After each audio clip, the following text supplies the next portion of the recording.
Angel, are you going to sit there? You comfy?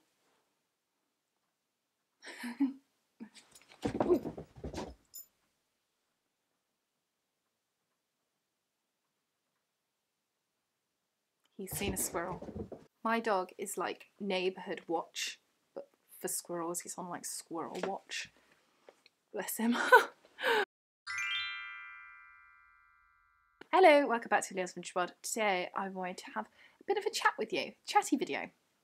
I want to talk you through a few things. So, I have some book buying plans for 2019. Now, I know you might be thinking, why haven't you done this earlier? Why have you just done it now? Why didn't you do it at the start of the year?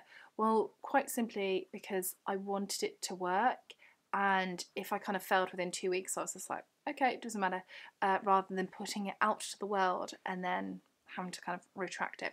So, at the beginning of the year, the lovely Chinzia from the channel Chinzia did a video on kind of consumerism and her plans for 2019. Chinzia has an amazing channel which you should definitely check out. I love how creative she is. Her illustrations are also just amazing as well. I'll leave her linked. And as well as that, she's just a lovely human. I like nice humans. She did this video about consumerism and her buying plans for 2019. So she was talking about only buying essentials, so things like food and toiletries, things in which she needs to live, essentially, and rethink things like her book buying habits, and rethink things like going out with friends for coffee, and rethink other ways in which she can do that, essentially. And it made me think about how I spend my money, and particularly I spend most of my money, like my spare money, on books, and I have books completely overflowing, and I really want to get my shelves more into like how I've got my shelves behind me, so almost quite minimalist in a way, with almost like displays rather than just shoving them on, because I to be honest, I much rather come to these shelves than I do my other shelves where my books are just piled on, just because they don't attract me to them.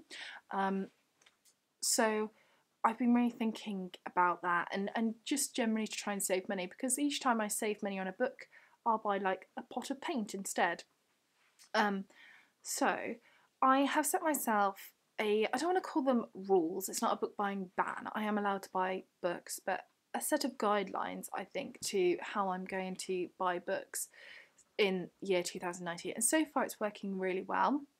So I have been buying books, but just really cautiously. So my, don't want to call them rules, guidelines. So first of all, I'm allowed to buy Giant Days, which is my favourite comic series, which I love and I think is brilliant. I've spoken about it before. It's about three girls at their time at university in England, and they're kind of friends slash boyfriends slash ex-boyfriends, and I just love the series, so I'm allowed to buy those and any extras that come with it. Like recently they've got a book called Extra Credit that's just come out, which is like a prequel to the series, which I'm very excited to get my hands on. Also, I'm allowed to buy Patricia Wentworth. However, I have a limit on Patricia Wentworth, so I'm allowed to have, I've got the last Patricia Wentworth book. It came in a bundle, essentially. A bundle pack of 3 for like less than the price of an actual book for retail. So I've got the last one, but I'm saving that till last. But I am allowed to have like 1 or 2 extra. So when I run low and I think, oh, I'm reading this one, but then I've got no more, then I'm allowed to buy another one.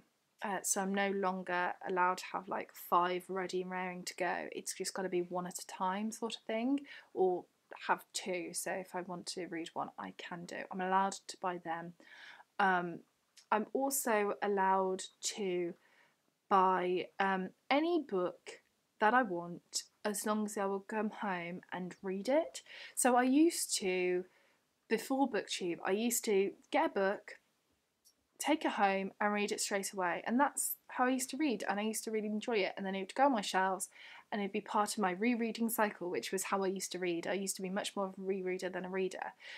Now I just accumulate so many books, I find that quite a struggle. But I am allowed to buy books as long as I know that I'm going to take it home and I'm going to read it straight away and it's not going to sit on my shelves for ages.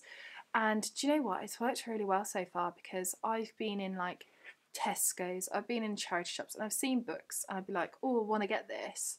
Like actually today I was in Tesco's buying dog food and I saw a book that I wanted, and Mark was like, oh, you can go and get it. And I was like, no, I'm not going to get it, because it's one that I don't think I will pick up straight away, because I'm reading a Patricia Wentworth right now. So I said no, because I've got other books that I can prioritise in front of that.